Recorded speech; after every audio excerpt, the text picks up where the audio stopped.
Olá, galera, boa noite. Desde já, obrigado por participar aí. A gente vai começar a live aí com o professor René Simões.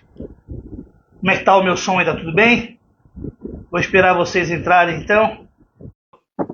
René Simões, ele que é um ícone do esporte brasileiro. Como vai, Paulo?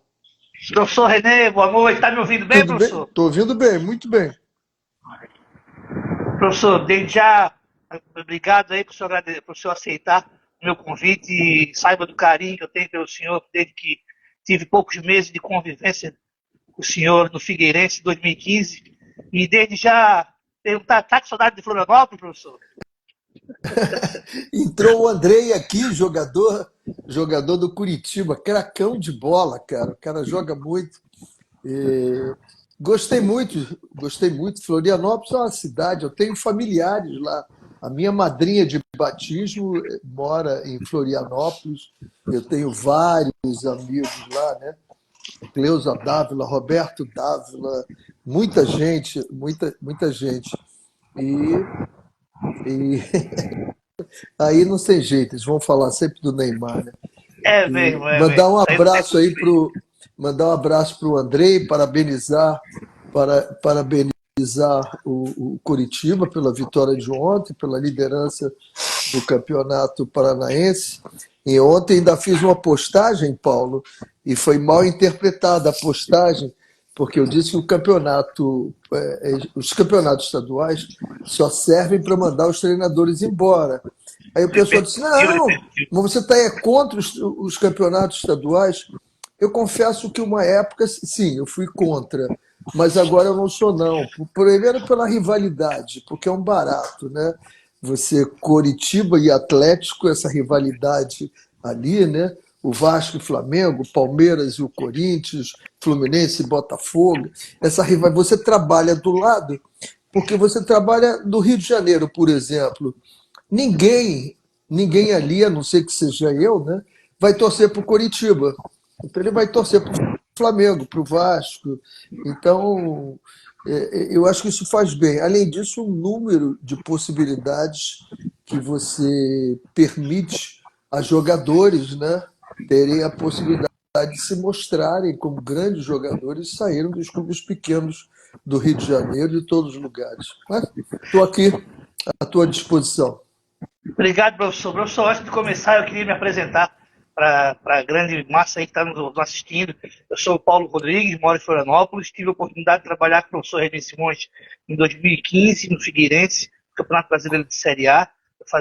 Trabalhava como roupeiro, também ali auxiliar de campo, fazia de tudo um pouquinho.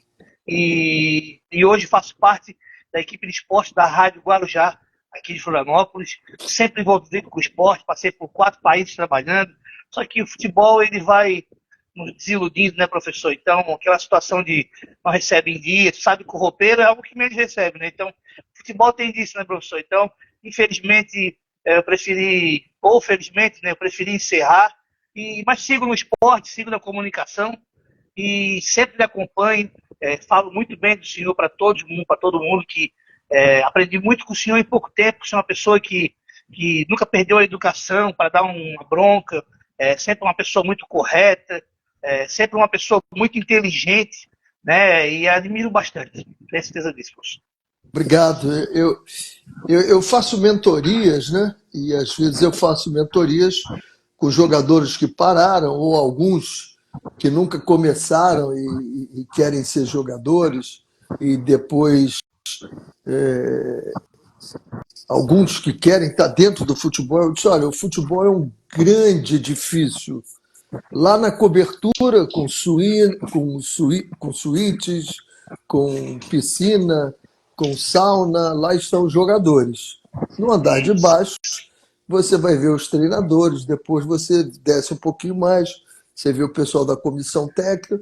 O importante é o seguinte: eu quero estar dentro do futebol, dentro desse edifício. Estando dentro desse edifício, eu estou dentro do futebol e eu estou feliz. A minha vida toda foi dentro do futebol. Professor, muito legal. Então eu começaria, a gente combinou então com o professor René. Vamos fazer a live em 1 hora, 9 horas a gente encerra. Acho que é um um tempo bacana de você prestigiar e acompanhar a nossa live. Professor, eu gostaria de perguntar para o senhor, pelo menos é o que a gente debate aqui em Florianópolis, os campos antigamente que se formavam as crianças, os jovens, aquele campo irregular, que a bola vinha toda viva, aquilo deixava o jogador, vinha com uma dificuldade maior e o jogador, ele melhorava muito. Por exemplo, o jogador ele tinha que encaixar o lado do pé para dar um cruzamento, né, naqueles campos irregulares, uma cavadinha. Hoje, os gramados sintéticos para a criançada. Como é que o senhor vê isso? O senhor não acha que a gente está formando assim, os jogadores todos do mesmo nível, sem independente de posição? Eu digo do sub-12 para baixo. O senhor não acha que a gente deveria deixar mais a criança jogar e brincar? Eu não acho que o campo com buraco nivelado, paralelepípedo, não era isso que fazia com que você desenvolvesse a sua técnica. O que fazia desenvolver a sua técnica era o número de horas que você praticava. Então você jogava no paralelepípedo, você jogava no campo de buraco, você jogava num campo que tinha até alguma grama, jogava no outro gramado. E isso sim fazia com que você desenvolvesse, era o número de horas. Hoje você não tem o paralelepípedo, porque as crianças não podem jogar na rua, né? A violência não permite, você não tem os campos, que acabaram com os campos, raríssimos são campos, e aí você vai trabalhar no campo sintético. O problema do campo sintético tem alguns problemas ali. Primeiro que quando ele aquece, ele chega a 70 graus centígrados no verão.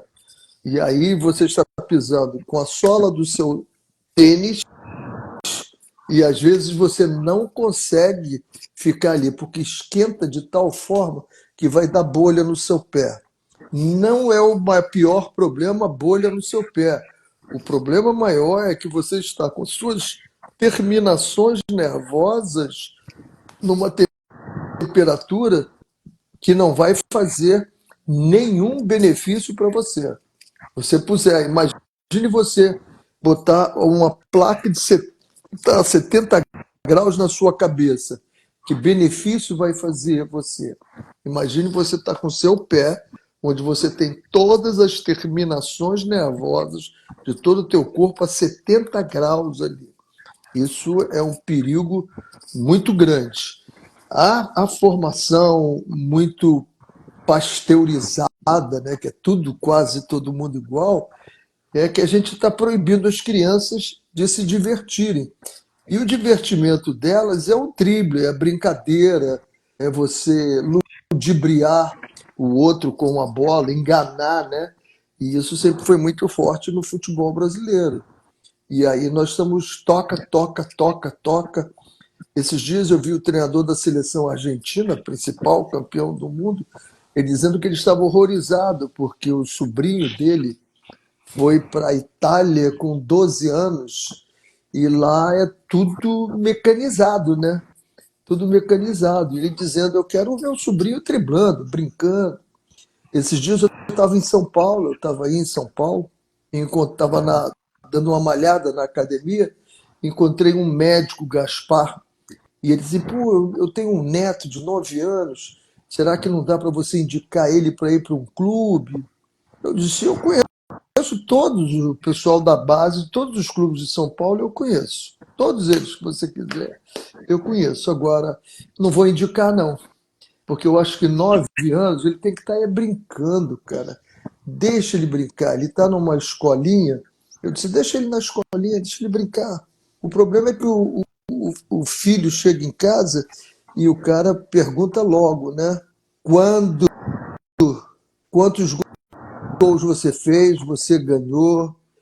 Eu hoje joguei, a molecada perdeu hoje para o Paraguai. Hendrick até disse que está tudo muito igual, todo mundo nivelado. Concorda com isso? Caramba, perdeu para o Paraguai hoje, é? O Hendrick perdeu um pênalti. Não vi, porque eu estou aqui eu estou preparando, pô, passei batido nessa, porque eu estava preparando aqui um podcast que eu vou fazer com o Flow, aí em São Paulo, e aí eu estava com a minha assessora aqui, ela estava fazendo algumas coisas que tinha que mandar para lá e perdeu de 1-0. Complica, porque agora tem Colômbia, né? Venezuela classificou e classificou bem, o Brasil já tinha perdido para a Venezuela, vai complicar. Mas o fato é esse, é deixar as crianças brincarem. Acaba, há pouco tempo eu vi, acabou um torneio, o garoto saiu e o pai dando uma bronca nele, uma bronca dura, porque ele havia perdido. O outro ganhou, quando ele passou, o pai perguntou: quantos gols você fez? Eu não vi. Aí ele falou: não fiz nenhum. Eu disse: mas não é possível. Você é centroavante. Criança de 10 anos, cara. De 10 anos. O auxiliar de preparação física do Flamengo é meu afilhado, é o Arthur Peixoto. E esse moleque jogava muita bola, cara. Muita bola. Com 15 anos, ele estava na sub-17 do Flamengo, mas o pai dele cobrava tanto dele, botava em tantos lugares dele para jogar, que ele acabou parando, ele desistiu, porra. Ele desistiu. E aqui, quando ele ficou com 22 anos, ele veio para mim: padrinho, estou querendo voltar a jogar. Eu digo: agora esquece. Vai estudar educação física para você trabalhar no futebol. Porque de 15 anos até 22 anos, 7 anos, o número de carimbo que os companheiros dele tinham no passaporte de viagens internacionais e jogos era muito grande. Então, o que aconteceu é que ele perdeu. Aí ele se formou em educação física, conseguiu trabalhar no Flamengo e hoje está lá, é auxiliar de preparação física. Professor, como é que é a sua rotina no final de semana? Futebol ainda, eu sei que você trabalhou aí num projeto, no futebol carioca agora, mas como é que é a sua rotina no final de semana com o futebol? Para o tempo todo para assistir jogos ou o futebol ainda não lhe seduz mais como antigamente? Não, Curte mais a família, como é que é? eu joguei bola hoje, cara. Hoje, de uma, porque é o time lá do Politeana, que é o time do Chico Buarque. Eu já não ia há muito tempo jogar lá. Eu joguei durante muito tempo naquele time. E os artistas acordam tarde, né? Então, João Nogueira jogava lá, todos os grandes. Bob Marley jogou lá também, quando teve uma passagem aqui no Brasil. Olha, quando eu ia imaginar que depois eu ia trabalhar na terra de Bob Marley. É Mas verdade. o jogo começa 1 hora. Eu estou até vermelhinho aqui hoje, porque nós jogamos de 1 às 3, né? São 3 times aí, revezam e eu joguei hoje. Eu jogo no sábado à tarde, jogo na terça-feira à noite e vejo todos os jogos, né? Ontem eu assisti São Paulo e Palmeiras, depois assisti Flamengo e Vasco, e todas as vezes que passa aqui eu vejo o meu Coritiba, que eu sou torcedor do Coritiba, gosto muito, mas por estar aqui no Rio de Janeiro a gente acompanha um pouco mais, né? Até porque as possibilidades de você assistir os jogos. Acompanho todas as postagens do Wilson, nosso goleirão aí do Figueirense, que ficou muito meu amigo, um cara de um comportamento excepcional. Eu fui o responsável de conversar com ele, porque eu fui trabalhar como head esportivo em 2022, 22, 21, né? Nós estamos em 24, 22, no Coritiba, e o presidente disse: olha, você tem 2 missões. Um jogador, ele vai encerrar o contrato dele em maio, você tem que conversar com ele, porque nós não queremos renovar com ele. E era um jogador famoso, caiu no meu colo essa bomba. E eu fui lá e disse: olha, em janeiro, o contrato dele acabava em início de abril. E eu disse: olha, pelo respeito que a gente tem que ter pelos profissionais, nós estamos agora em janeiro. Eu perguntei à comissão técnica, eles não têm planos de utilizar você agora em janeiro, fevereiro e março. E o teu contrato termina em abril. Eu acho uma falta de respeito mantê-lo aqui, né? Eu acho que é muito melhor o clube pagar tudo para você, mas respeitando você. E tive que sair. E a segunda incumbência era o Wilson, que tinha pedido para parar, porque ele tinha um problema pessoal muito sério e ele queria sair do Curitiba.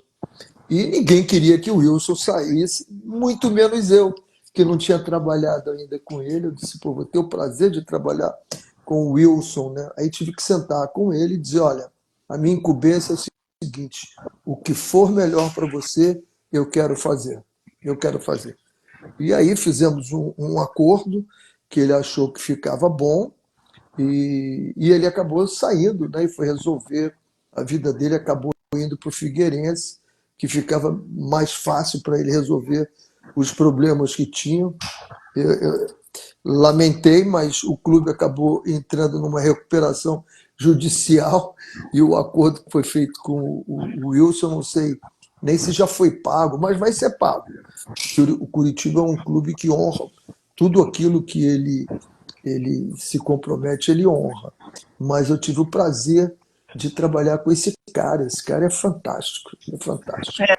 O Figueirense também passou por esse processo todo, né? Ainda passa de recuperação extrajudicial, tem bastante gente ainda na fila, mas o clube começou a dar novos passos. O Wilson, ano passado, fez uma cirurgia no final do ano, Isso. no ombro esquerdo, se eu não me engano, e agora no último jogo, semana passada, nós estávamos no Scarpelli e ele saiu do vestiário, ele acompanha o grupo, mas já estão em conversa com ele para ver o que vai ser melhor. Provavelmente ele vai fazer um jogo de despedida e vão arrumar para ele uma função.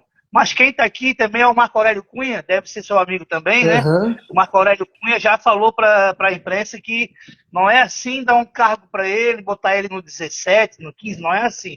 Ele vai precisar se capacitar e eles vão esperar o tempo que for preciso para colocar ele ali. Mas é um baita ser humano, né? Profissional. Marco Aurélio eu levei-o para a Copa do Mundo da França como médico da seleção da Jamaica. Levei-o primeiro para a seleção sub-20 brasileira. Ele fez uma excursão comigo à Europa, fez uma excursão comigo à Nova Zelândia e depois eu levei-o como médico da seleção da Jamaica para a Copa do Mundo. Marco Aurélio Cunha. Gente finíssima. Professor, quero agradecer muita gente que tá entrando na live com a gente aí, mandando pergunta. O pessoal também que trabalha no futebol aí, preparadores físicos, treinadores, entrando na live aí. Muito obrigado, pessoal. Professor René, uma pergunta que eu sempre comento com o pessoal aqui em Florianópolis, que eu ainda acho um dos treinadores atuais, o Agnei Cardoso está em Portugal, tá muita gente entrando com a gente. Eu ainda acho, quando vejo o nome dele, Luxemburgo, um dos treinadores mais inteligentes que há. E muita gente diz que já foi. E a minha pergunta para o senhor é: René Simões, Joel Santana, Vanderlei Luxemburgo, Emerson Leão, estão ultrapassados? Pessoas tão inteligentes como vocês? Não, ultrapassados não. Agora, que a gente tem uma dose de experiência que mostra que o caminho que nós estamos trilhando não é o caminho melhor, isso a gente tem. O que acontece é isso, o que está acontecendo por exemplo, eu vi o Vanderlei falando um negócio muito interessante esses dias, de que na véspera de um jogo ele quis fazer um treinamento tático e aí foi dito para ele por alguém de um departamento, não sei qual é, do Corinthians, de que não podia, porque ia gastar os jogadores. Não consigo entender isso. Não consigo entender. Mesmo no dia do jogo, se você jogar à noite, às 9 horas da noite, você fazer um treinamento, uma movimentação básica que tire o jogador da cama, né, às 9 horas da manhã, não vejo nenhum problema nisso. Então, eu acho que a gente pensa um pouco diferente de algumas coisas, né? Por exemplo, eu acho que você joga num campo de 105 por 68 e esse campo ele se desenvolve em campos de 60 por 40. A bola está lá na lateral lateral direita, vai juntar muita gente lá, 60 por 40, ela vem para o meio campo, 60 por 40, 60 por 40. Em razão disso, todos os treinamentos que o pessoal faz agora são em campos curtos. Depois jogam para o campo grande, não abre o campo. Então eu não, eu gosto de fazer o que eu chamo de um X-tudo. Eu começo com um campo pequeno, vou aumentando o campo, trabalho pela direita, venho trabalhar pelo meio, vou trabalhar pelo outro lado, depois vou utilizar o meio-campo, vou utilizar o campo todo, porque no final é essa movimentação, é essa ocupação de espaço, né? Porque o futebol é deslocamento, ocupação de espaço, criar o caos no adversário, isso é que é o futebol. Entendeu? Esse é o futebol. Quando você fica tão robotizado em que o cara só consegue jogar curtinho, curtinho, curtinho, você não vê mais um lançamento. Você não vê um lançamento de 30, 40 metros. E isso sempre foi uma marca, né? Para quem teve Gerson, Rivelino, para quem teve grandes lançadores, né? Para utilizar a velocidade, você vê sempre curtinho, curtinho, curtinho. Tem que ser curto? Tem, porque o espaço diminuiu, né? O jogador correndo 12 quilômetros por partida. Só para você ter uma ideia, Paulo, antigamente a gente tinha um campo de 110, 110 por 75. Tivemos campos já com isso. Hoje nós temos 105 por 68. Então você diminuiu o espaço, os metros quadrados, e nós tínhamos jogadores que corriam 4, 5 quilômetros numa partida. 22 jogadores correndo 5 quilômetros. Agora nós temos 22 quilômetros.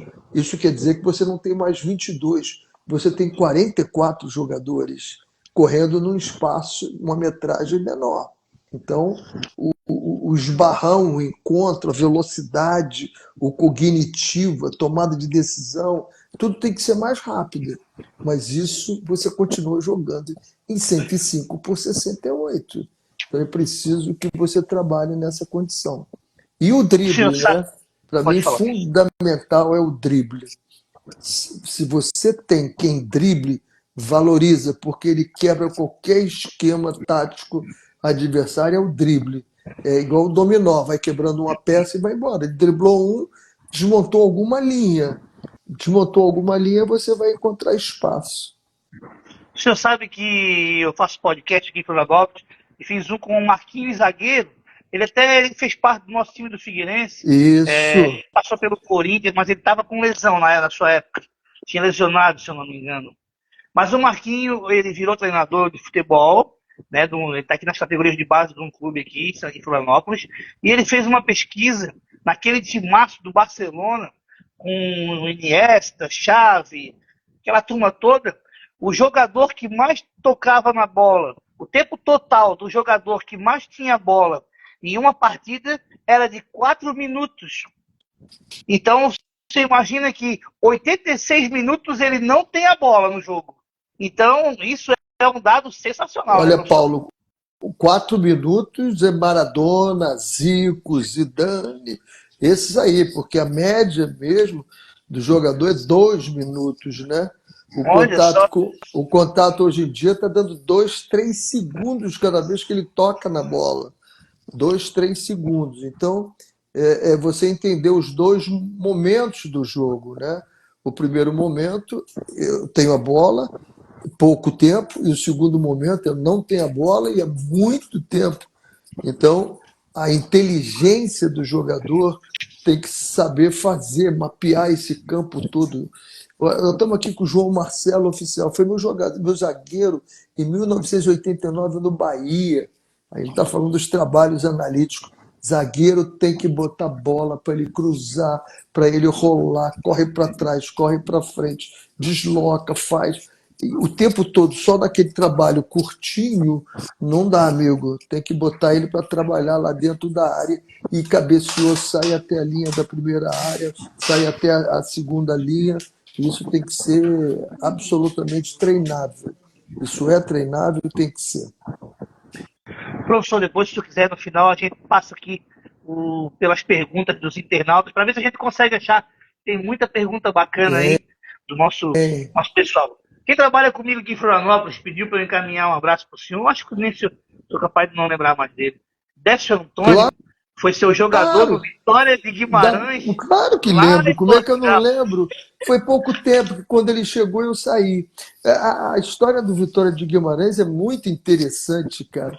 Ele tinha um presidente chamado Pimenta Machado, o nome do gajo, um cara muito rico, né? E o que ele fez? Ele contratou todos os jogadores, contratou 13 jogadores brasileiros, inclusive Caio Júnior, Décio Antônio, Ademir Alcântara, Beni, René Júnior, um monte de gente. O René, que já faleceu. E depois ele veio me contratar. Eu estava na seleção brasileira, sub-20, e ele veio me contratar. E demoramos muito até ele me contratar, porque eu não queria a oferta que ele me fazia. Bah, bah, bah, bah. Quando eu cheguei lá, todos os brasileiros estavam contratados já. Todos. Eu não contratei um jogador sequer. Nem os de Gana, que estava lá, o Nidinga e o. Nidinga, que era um espetáculo de jogador, e um outro que eu estou esquecendo o nome dele agora. E curioso que eu briguei com o diretor lá e ele acabou me mandando embora dizendo que eu era o treinador que mais trabalhava, mas aí depois no jornal ele falou que eu tinha criado uma panelinha brasileira, uma panela brasileira. E eu disse, meu Deus do céu, o cara contratou todo mundo e eu que criei a panela brasileira, pô, não tem nada disso. E foi muito legal, porque 10 anos depois, ele deu uma entrevista para o jornal A Bola e disse que o maior erro que ele tinha feito na vida dele tinha sido a minha demissão. E aí eu liguei para ele, conversamos e disse: eu fui influenciado pelo diretor que me falou umas coisas. O problema do diretor naquela época é que nós trabalhávamos em Guimarães e ele tinha umas meninas que trabalhavam para ele no Porto. E quando nós concentrávamos, ele me convidava para ir para o Porto. Vamos para o Porto? E eu sabia para que ele estava me convidando. Eu disse: olha, você vai me desculpar, mas não é a minha linha de ação. Eu não mexo com esse produto. Eu não brinco com isso. A minha esposa está em casa, eu estou aqui concentrado. E aí ele acabou brigando comigo, o diretor, né? Brigou feio comigo, porque o treinador anterior era um cara divorciado, dono da vida dele, e que eles faziam sempre isso. Eles iam para a noite no Porto e depois voltavam para o dia seguinte e jogavam. É perto, era bem perto. E eu acabei. Mas o Décio Antônio era um desses. O Caio Júnior foi meu jogador lá também. O Beni, que é do Rio Grande do Sul. O Beni hoje é presidente do Barra, clube aqui de Santa Catarina. Ah, é? Que legal, rapaz. Que legal.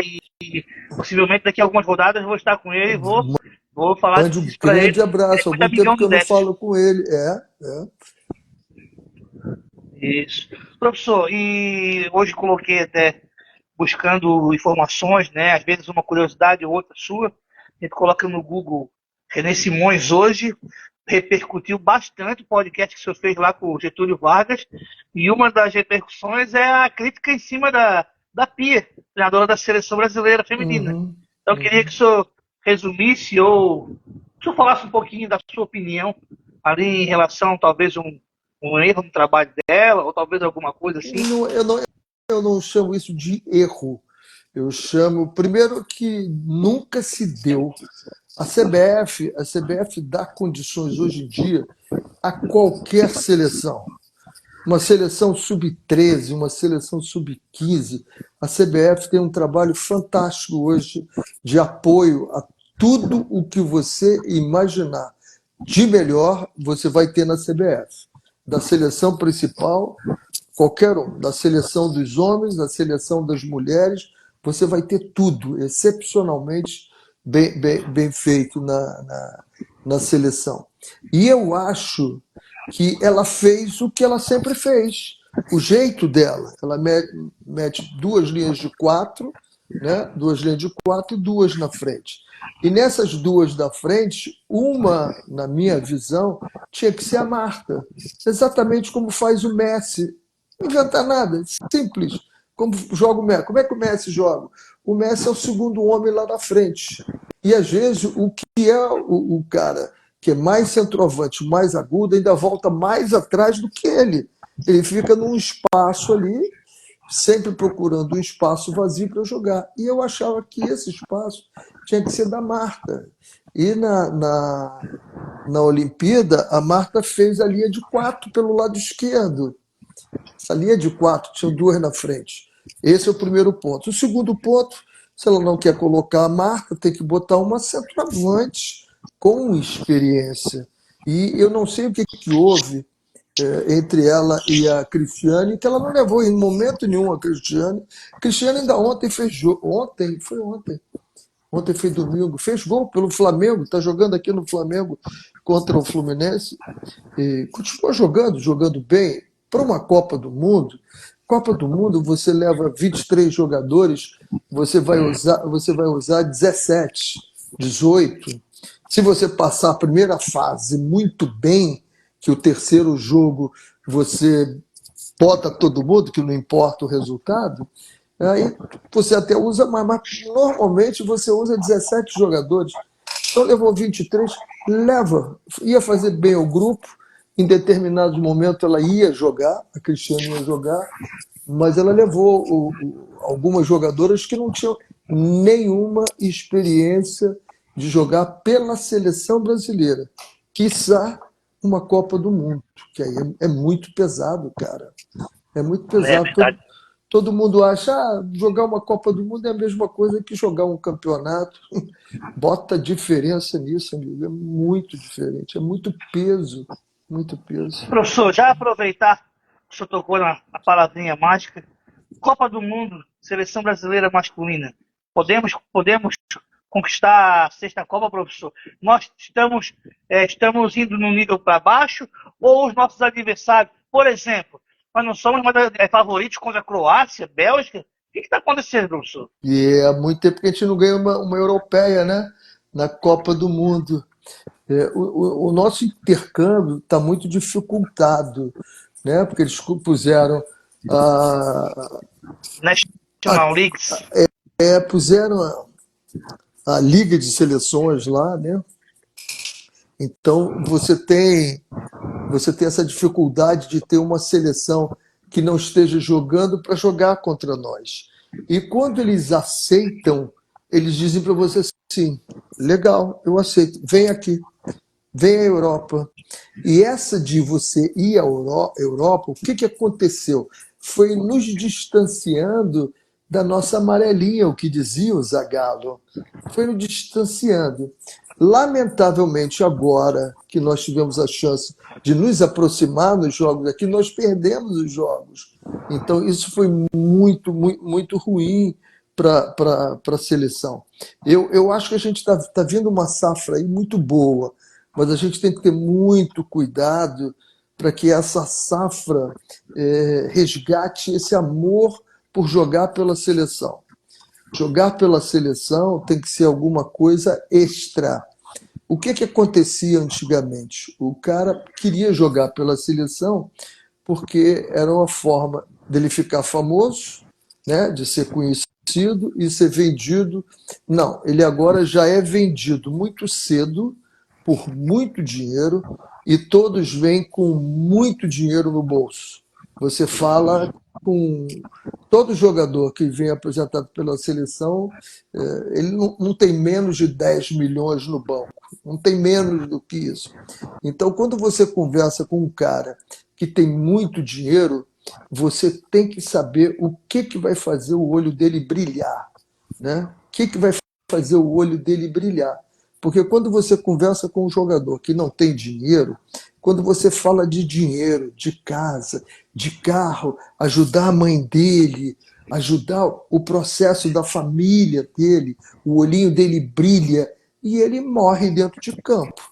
Mas quando você já não tem mais isso, o teu discurso com ele tem que ser outro.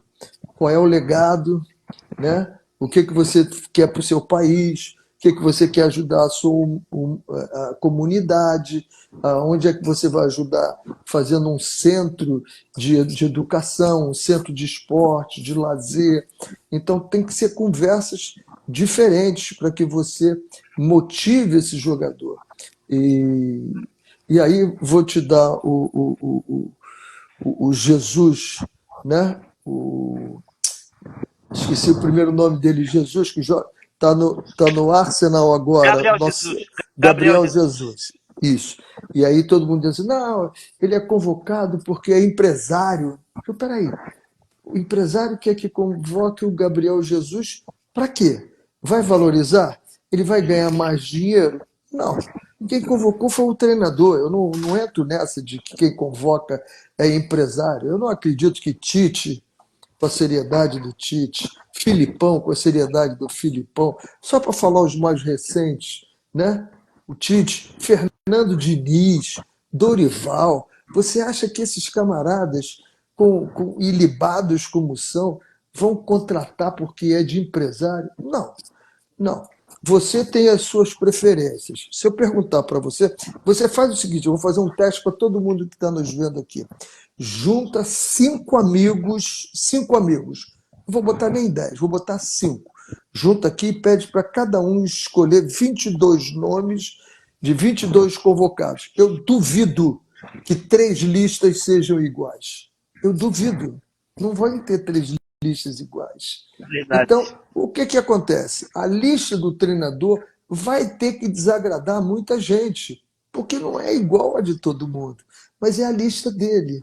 Aí ele é teimoso, aí o que acontece? Nós estamos vivendo num mundo realmente triste, o mundo do cancelamento. E como é que cancelam as pessoas, né? O Paulo vai convocar a seleção, aí ele convoca o Décio, convidou o Décio Antônio, você convocou ele, mas aí você não convocou o jogador do João Batista, que é o Arnaldo. O Arnaldo não foi convocado, o João Batista. O João Batista dá um jeito, aborrecido que ele está, porque o dele não foi valorizado, de dizer que o jogador que você convocou, que era do Décio Antônio, foi o Décio Antônio que fez um acordo com você. Porque conhecia, porque tem alguma coisa. E aí, depois que sai a primeira, aquilo vai aparecendo, pronto. Quem convoca os jogadores são os empresários. E não existe isso. Eu contei um caso, Paulo, de que em 87 eu estava na seleção sub-23 que ia para Toulon. O treinador da seleção principal era o Carlos Alberto Silva. Carlos Alberto Silva me ligou e disse: Renê, eu queria que você convocasse 3 jogadores. Aí me deu um goleiro, um quarto zagueiro e um ponta-direita. Na época nós tínhamos ponta. Eu disse: fechado, professor, o senhor é que manda, eu estou aqui para lhe servir. O senhor quer que eu leve esses jogadores para Toulon para dar ritmo para eles, ou o senhor quer que eu dê a minha opinião sobre eles? Aí ele falou: não, eu queria a sua opinião sobre eles. Eu digo: porra, legal. Olha, eu quero dizer que o goleiro que o senhor me deu, eu tenho aqui treinando comigo o Tafarel. É melhor do que ele. O zagueiro que o senhor me deu, eu tenho o André Cruz, que é melhor do que ele. Agora, o ponta que o senhor me deu, eu não tenho opinião formada. Se é só para dar minha opinião, eu não convoco esses dois, eu convoco o terceiro ali. Perfeito, Renê, está tudo feito. Você sabe o que aconteceu, Paulo? Eu levei o Tafarel, foi o melhor goleiro da competição, o André Cruz arrebentou e o Ponta não jogou nada. O Ponta não foi convocado, o André Cruz e o Tafarel foram convocados. Eu tive a infelicidade de 6 meses depois ouvir uma determinada pessoa num grupo dizendo: André Cruz e Tafarel estão convocados porque eu dei ordem para o Carlos Alberto Silva convocá-lo. Eu fiquei olhando para o cara e ele não se tocou, cara. Como tinha muita gente, eu não quis desmenti-lo na frente. Mas depois, em particular, eu virei para ele e falei assim: pera, o que você falou ali foi uma mentira. A convocação dos dois se deu porque eu levei para Toulon, eles foram muito bem e o professor convocou ele. Ele fez assim, ó, saiu e foi embora.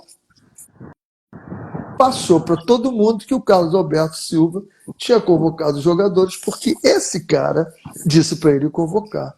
Absolutamente a maldade. E isso acontece muito. É por isso que na seleção você tem que ter alguém que seja o escudo do treinador. Entendeu? Nosso querido Dorival Júnior, a Hein? seleção está em boas mãos. Muito Dorival boa. Júnior está em boas Muito mãos. boa. Muito boa. Tem uma pergunta muito legal aqui, Paulo. Improviso ou tática? O que ganha o jogo? Ou um pouco de cada um? Você tem que antecipar cenários. Você tem que antecipar cenários. Aquele time joga desse jeito, eu vou botar o meu time jogando desse jeito. Você vai ter o teu trabalho tático. Agora, se eu tiver um jogador que drible três jogadores, improvise tudo e ganhe o jogo, eu quero que ele faça isso. A minha função, eu sempre disse e digo para os jogadores, né? Olha, eu vou treinar tudo contigo até o momento em que você não tiver como improvisar. Enquanto você tiver como improvisar, improvise que eu pauto palma.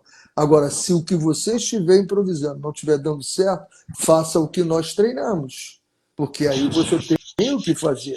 Mas eu não quero tirar o improviso do meu jogador de jeito nenhum.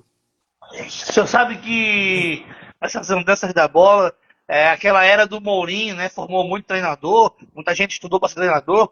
E eu ouvi, como você estava falando, trabalhei com um treinador que o auxiliar dele dizia assim: ó, a maior característica dele é que ele não repete treino. Ah, Ele trabalha um ano no clube sem repetir treino. E eu pensava assim, mas por quê que ele não repete um treino? Tem que repetir sim. Se um treino é bom, você concorda comigo, professor? é. Ele pode não repetir o treino, mas a ideia do treino. É esse que é importante. Para que eu quero? Eu vou fazer, vou te dar o caso da Jamaica. O caso da Jamaica, nós jogamos o primeiro ano que nós viemos aqui, em 95, fizemos 17 jogos, perdemos 17 e o 18º nós empatamos no finalzinho. Quando nós fizemos a análise de desempenho, nós vimos que a Jamaica dava 120 passes, sendo que 70% deles eram errados. Ou seja, ela tinha 30% de 120, ela que tinha 36 passes durante 90 minutos para ganhar um jogo. Perdia de 8, de 7, de 6, não tinha como ganhar. Então, eu podia fazer todos os treinos diferentes, mas o meu objetivo era melhorar o passe. Eu tinha que melhorar o passe. Eu posso fazer o treino diferente, mas o meu objetivo é finalização. Eu posso deixar o treino diferente, mas o meu objetivo é que eu tenha virada de bola, que eu tenha ultrapassagem, que eu tenha infiltrações por meio, que eu tenha a recomposição, né? Que eu tenha a saída rápida da área. Pode ser diferente, mas o objetivo do treino tem que estar ali, porque senão não tem significado. O jogador precisa saber por que ele está fazendo, né? O que eu vou fazer com isso aqui? É igual eu chegar para você e dizer assim: olha aqui, estou te dando um copo. Aí você olha para o copo, nunca viu um copo na sua vida. O que eu faço com esse copo? Bota água aí dentro.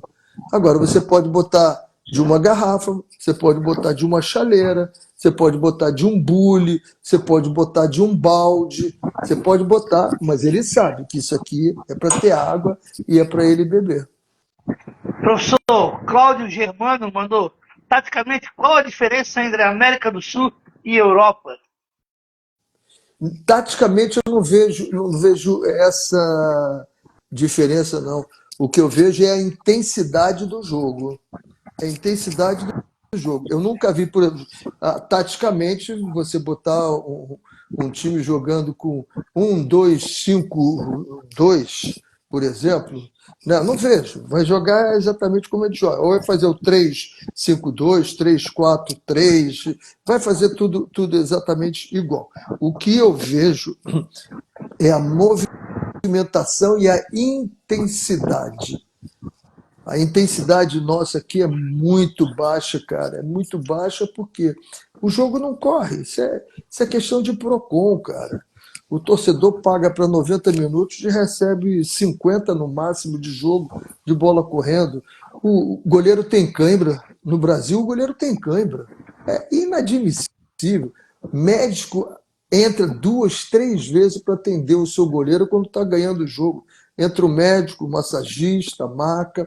Estamos com um hábito agora no futebol brasileiro incrível. Se o treinador quer dar uma instrução em determinado momento, o goleiro cai, o médico entra, o time todo vem no treinador, parou o jogo. Parou o jogo. Isso significa que o teu ritmo cardiovascular parou, cara. Então, quando chega numa intensidade alta, como a bola, como a Europa, que a bola não para, você vai ter problema, você não vai aguentar esse ritmo. Então, o jogador aqui leva um tapa no ombro, bota a mão na cara, cai no chão e fica rolando ali. O jogador, o pênalti, né? O jogador, o Flamengo e Vasco ontem foi marcado um pênalti, levou 5 minutos para bater o pênalti. 5 minutos. Foi, não foi, passou no telão, passou no telão. Um negócio assim, muito louco. Então não tem jogo. O árbitro vai no VAR e fica 3 minutos no VAR. Aí, aqui, ó, o relógio, teu relógio não aguenta a intensidade deles. E para No, aguentar, né, o senhor acha que a falha está onde? Está na preparação física, na pré-temporada, nesse atleta desde o início da carreira dele? Como é que a gente vai conseguir ter a velocidade de lá da Premier League no nosso campeonato, professor? primeiro, quantas bolas tem num jogo da Premier League? Aqui a gente tem 7 e a bola desaparece. São 7 bolas, desaparece, o jogo para. O problema é que o jogo para, não é o treinamento. O treinamento é feito para o cara aguentar essa intensidade, mas ele não aguenta no jogo porque não tem no jogo isso. O tempo todo está parado. Então, para você, se você tiver o tempo todo em movimento, isso aqui, ó, né, que normalmente você, uma pessoa comum, vai de 6 a 7 mil, às vezes 8 mil decisões por dia você toma. Num jogo, você vai de 3.500 a 4.000 em 90 minutos. Então, em 24 horas, eu tomo 24 horas, vamos tirar 8, vamos botar 16 horas, eu tomo 6 a 7 mil decisões. Aí, quando chega em 90 minutos, 1 hora e meia, eu tomo 4.500 decisões. Olha a velocidade com que eu tenho que decidir as coisas. Agora, se eu tenho que decidir as coisas, mas aí parou, caiu, tem que atender. O jogo do Flamengo ontem, com 30 segundos, né, o jogador do Vasco deu um carrinho no Wesley, e Wesley, lateral direito do Flamengo. Isso.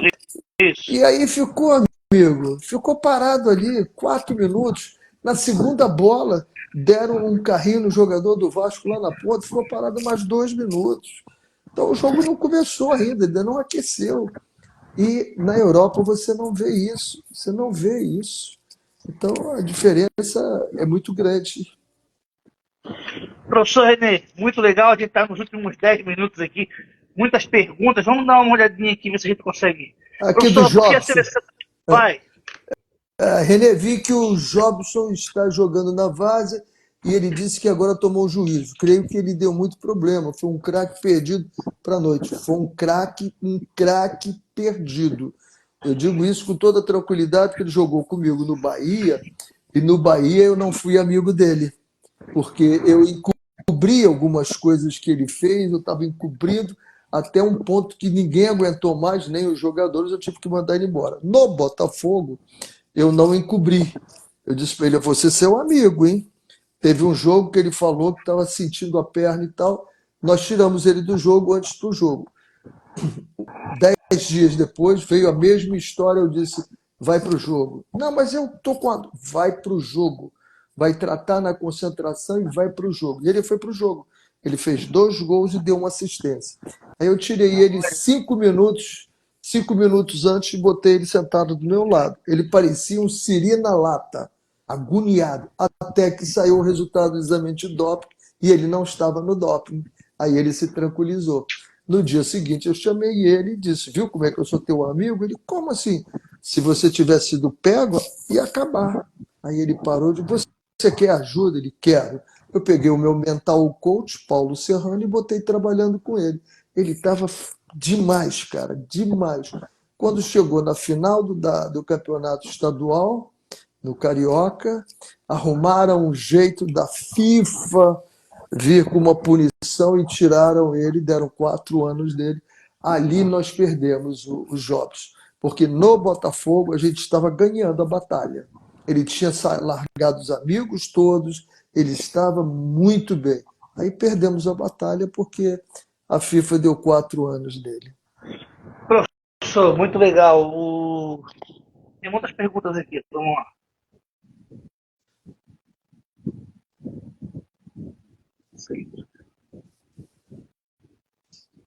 Onde é que está aquela turma toda, professor? O Chico, Tá Paulo, bem, o Alfredo todo Montejo, mundo. É, o Paulo Serrano trabalhou, você lembra dele, tá bem. Paulo, Chico. Tem uma aqui, ó. René, o senhor acha que o Brasil é celeiro de jogadores ainda ou isso já acabou? Não, não acabou, não. O olha o Rodrigo e o Vini Júnior dando banho lá, né? Nós temos muito bons jogadores ainda. O problema é o seguinte: nós temos que trabalhar esses jogadores, nós temos que trabalhar esses jogadores de uma forma muito profissional, muito profissional. Eu acho que está muito oba-oba, está muito oba-oba. O jogador está mais popstar do que profissional. Então a gente tem que brigar por isso para que ele seja profissional. Professor, como é que o senhor acha essa situação do treinador estrangeiro na seleção? Acha que da nossa parte como brasileiro não pode haver esse preconceito? Estamos abertos a vir estrangeiro ou não? Ou temos que, como 5 Copas nunca tivemos um brasileiro, nunca tivemos um estrangeiro à frente da seleção? Não precisamos. O que o senhor acha? Olha, eu vou responder para você sem nenhum problema, porque eu já treinei a seleção da Costa Rica, Trinidad e Tobago, da Jamaica, do Irã. Eu já treinei 5 seleções, então não posso ser contra. Agora eu vou te dar um dado estatístico. A primeira Copa do Mundo foi em 1930, foi ganha pelo Uruguai com o técnico uruguai. 34 foi ganha pela Itália com o técnico italiano. 38 foi ganho pela Itália com técnico italiano. 50 foi ganho para o Brasil, técnico italiano. 54 foi ganho para a Alemanha, técnico alemão. 58 ganho pelo Brasil, 62 técnicos brasileiros, 66 Inglaterra com técnico inglês, 70 brasileiros, 74 Alemanha. Nunca em 22 mundiais uma seleção campeã teve um treinador de outro país, era sempre do próprio país. Então, por que nós temos que ter um treinador de outro país? Vamos com os nossos. Dorival está muito bem. Muito legal esse seu dado, professor. Realmente não sabia. Professor, vamos chegando ao fim, ainda faltam aí mais uns 8 minutinhos. A sua. Eu trabalhei muito tempo com o Arilson, ex-jogador do Grêmio, e o Arilson disse que. Fugiu da seleção? O Arilson, olha só onde é que eu vou chegar. Ele falava assim: quando eu ando na rua, alguém fala assim, tu não é o Arilson? Ele falava assim, por que tu fugiu da seleção? Onde ele vai, todo mundo tem essa sua pergunta. E a pergunta que eu ia fazer para o senhor é, quando a gente, principalmente essa geração jovem, né, de 22 anos, 25, quando fala de René Simões, eles perguntam na hora, eles falam, estamos criando monstro, Neymar. Isso o senhor recebe também no seu dia a dia, nas ruas, as pessoas brincam com o senhor, o tempo todo. Antigamente E eu eu não também, podia. Antigamente era no supermercado, às vezes eu tinha que sair rápido, porque tinha nego aborrecido. Hoje em dia nem tanto. Eu sempre falo que ali foi uma colocação, um chamamento a um menino que a gente via que podia ser o número 1 do mundo, campeão do mundo, tudo isso. Absolutamente nada pessoal contra ele. Nada de dizer assim, ah, você não gosta dele de jeito nenhum. Ah, você acha que ele não joga bola? Pô, é o cracaço. O repertório dele é maior do que o do Messi. Muito, infinitamente maior do que o do Cristiano Ronaldo, maior do que o Messi. Só acho que o Ronaldinho Gaúcho talvez tivesse um repertório tão bom quanto o dele, mas mais para frente, mais para o gol, uma coisa assim. Mas eu E também adoro ele aquela. como jogador é fantástico. Agora, E ele nunca falou com o senhor sobre isso? não, nunca falamos. Não falamos. Um dia a gente vai Ah, ter a chance de sentar juntos e eu tenho certeza que com 5 minutos a gente resolve esse problema aí, porque a intenção foi muito boa. foi, até porque quem olha os melhores momentos daquele jogo, outro dia estava analisando, É, olha, ele passou do limite e tem muito a ver, isso é papo para um debate de 3 horas. Tem muito a ver com a história, né, professor? Ele com 13 anos já era já o que era, né? era, Então, porra, tinha já que era trabalhar muito bem, milionário, já difícil era trabalhar a cabeça. milionário. Aquilo que nós falamos do dinheiro. É verdade, é verdade. Professor, e conta um pouquinho para nós, então, para terminar, desse último projeto do senhor, aí do Não, Cinza, é isso? eu não estou mais porque eu estou conversando uma coisa Tá. bem grande. Tomara que dê certo. Então, o novo projeto a gente está discutindo. Mas daí o que o senhor fazia nesse último projeto, então? Eu estava como coordenador técnico, agora no finalzinho eu estava até dirigindo também. Fui para dentro de O que, campo. que o coordenador, o que, que o coordenador técnico faz? Ele cobra do treinador? Não, ele tem que ajudar o treinador a dormir bem. Ele tem que ser o escudo do treinador. Ele tem que ser o escudo Olha, protetor, porque o treinador leva tanta pancada que tem a hora que alguém tem que botar a cara lá e dizer assim, bate em mim, deixa o treinador que ele está quieto. olha só. Professor, então, eu quero, ó, nosso amigo da Paradinha do Fernando, dando um abraço aí, hoje ele é presidente do Eldorado, um abraço para você, meu amigo, você é apoiador aí da Paradinha do Fernando do Mercado Uhum. Público. Professor, eu quero lhe agradecer, o senhor não sabe o tamanho do carinho, eu sempre mandava mensagem para o senhor no particular, o senhor foi a primeira pessoa que eu vi fazer chamada de vídeo na minha vida, para sua netinha, era nenenzinha, era bebezinha, não sei quantos anos deve ter uns 9, 10, né? Ela vai fazer 10 anos agora, Bela.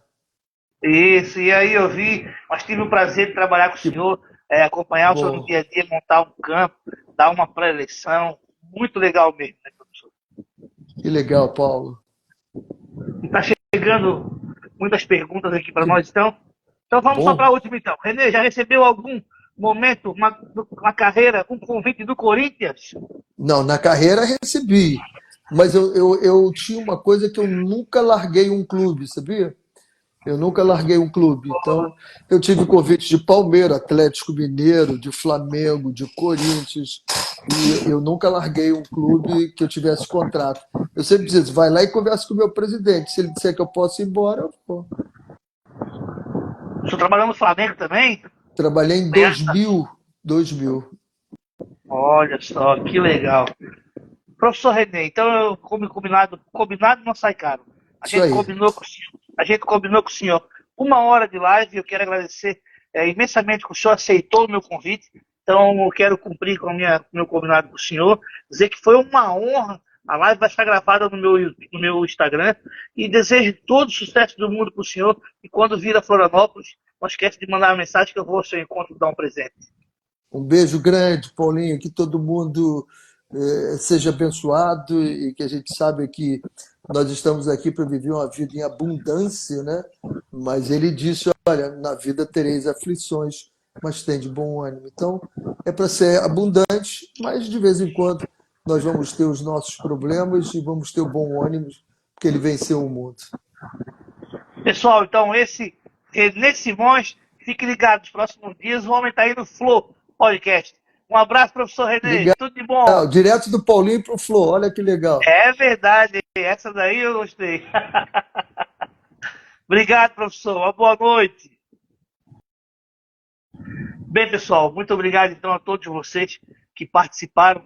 Quem não me segue, segue lá, Paulo Rodrigues Oficial no Instagram. A gente amanhã tem um bate-papo com o Léo Gago, direto da Flórida. Aí vai ser pelo YouTube. Vou deixar o link para vocês lá, tá bom? Um abraço, uma boa noite a todos vocês. Fiquem com Deus.